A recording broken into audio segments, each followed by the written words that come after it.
Willkommen zu Teil 15 der Videoserie zum Bewähren mit Revit und Sophistic. Mit der Version 2026 gibt es eine neue Vorgehensweise bei Revisionen und damit einhergehend können Sie jetzt Differenzstahllisten erstellen lassen. Ich hatte dem Thema Revision bereits das Video Teil 8 gewidmet. Hier jetzt also der neue Workflow. Ausgangspunkt soll ein fertiger Bewährungsplan ohne Index sein. Die Bewährung habe ich über Sophistic Bewährung eingefroren, damit ich keine unbeabsichtigte Änderung mehr vornehme. Wenn ich eine Bewährung selektiere, sieht man, dass die Eigenschaften ausgegraut und somit nicht änderbar sind. Im neuen Revisionsworkflow werden die Änderungen in einer Datenbank von Sophistic verwaltet. Gehen wir auf die Einstellungen. Hier sehen wir unter Allgemein die Datenbank der Bewährungshistorie. Ich möchte die Datenbank im gleichen Ordner wie mein Revit-Projekt haben. Das kann man also hier abändern. Bei mir stimmt es bereits und die Datenbank erkennbar an der Endung RDB heißt genauso wie meine Revit-Datei. Auf dem Kartenreiter Stahlliste kann ich festlegen, wo die Stahllisten abgespeichert werden sollen. Auch das ist bei mir auf den gleichen Ordner bereits korrekt eingestellt. Ja, wo wir schon mal hier sind, hier oben ist das Template für die neue Differenz-Stahlliste hinterlegt. Bei mir ist das die aktuellste Version, nämlich 2006. Und ich habe hier das Template für Deutschland ausgewählt. Okay. Ja, mit OK schließen wir die Einstellungen. Gut, also dieser Planstand soll ohne Index fertig sein und verschickt werden. Die Bewährung ist gefroren und ich erstelle die Stahlliste. Ich möchte die Stahlliste für den Plan S3 erstellen und hier muss alle Revisionen ausgewählt werden. Mit OK erhalte ich jetzt die Stahlliste und wir sehen, es ist korrekterweise keine Revisionsnummer eingetragen. Ich schließe die Stahlliste und sie wird automatisch im vorhin ausgewählten Ordner gespeichert. Jetzt kommt eine Änderung und wir wollen dafür den ersten Index anlegen. Schauen wir in Ansicht Planausgabe. Im Videoteil 8 hatte ich den ersten Eintrag als Index 0 verwendet. Damit es keine unnötige Verwirrung gibt, will ich jetzt die erste Zeile aber wirklich als ersten Index nutzen. Die Nummerierung steht hier auf nach Plan und ich möchte eine alphanumerische Indizierung haben. Hier daneben trage ich das Datum für den Index ein und kann auch eine Beschreibung vergeben. Ich werde die Länge der Position 7 ändern, also schreibe ich hier rein Längenänderung Position 7. Ja, und ich bestätige das mit OK. Wir haben hier noch die leere Änderungsliste. Wie Sie diese Liste hier auf den Plan bekommen, habe ich im Videoteil 8 erklärt. Die Liste ist also noch leer.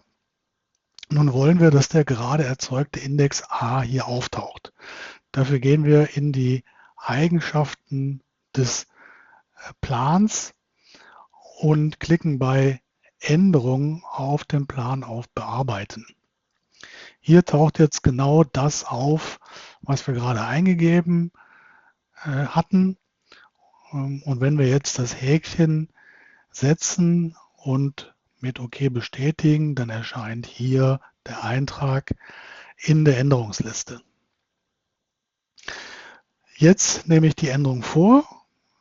Hier ist die Position 7 und ich will die Länge von 60 auf 70 cm anpassen. Die Eigenschaften sind noch ausgegraut, weil die Bewährung gefroren ist. Also gehe ich auf Sophistic Bewährung und sage Entfrieren.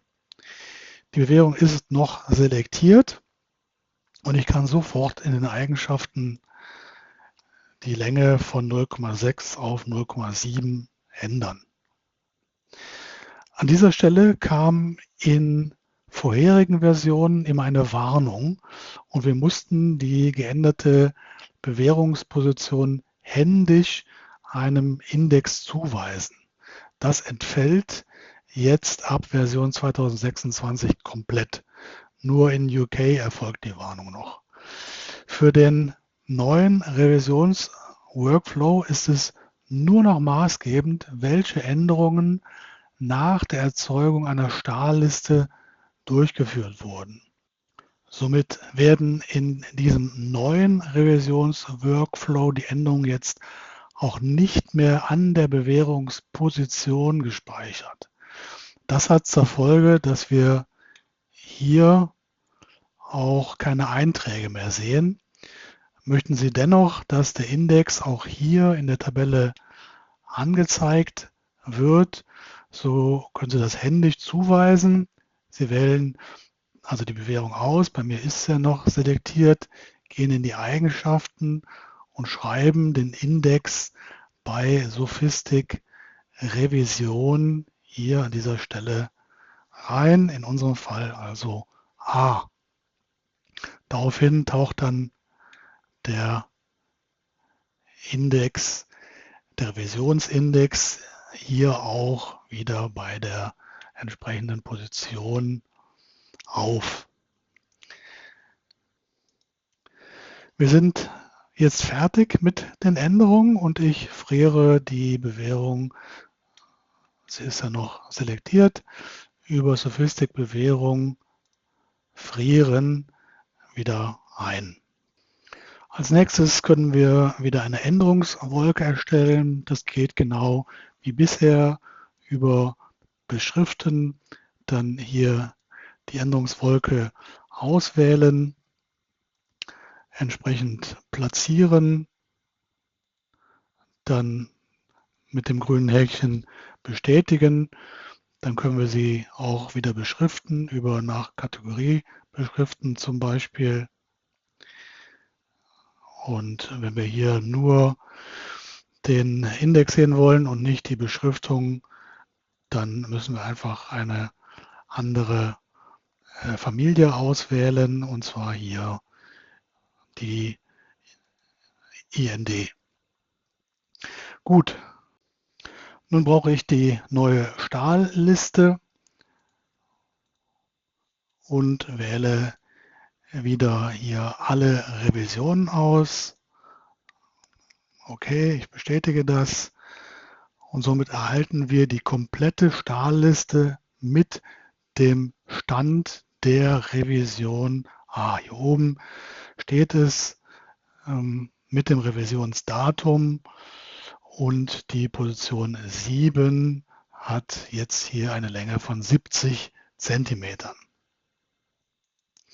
Wenn wir jetzt wissen wollen, was die Differenz zwischen Index A und Index 0 ist, können wir neu in Version 2026 die Differenzstahlliste erzeugen lassen.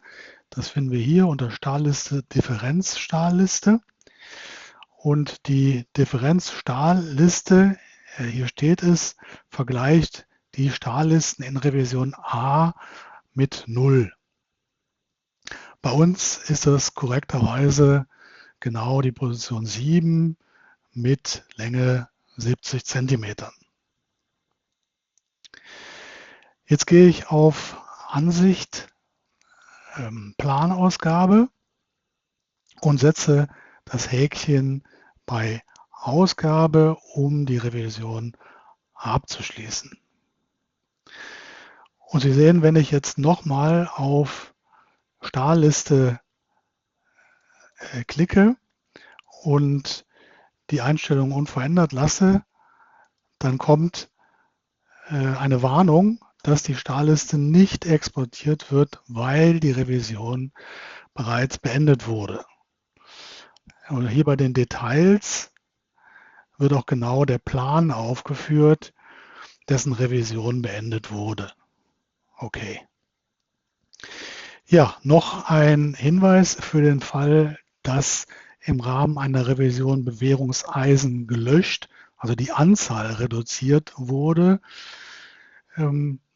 Voreinstellung ist, dass solche gelöschten Bewährungen nicht in der Differenzstarliste auftauchen, weil das den Biegebetrieb in der Regel nicht interessiert.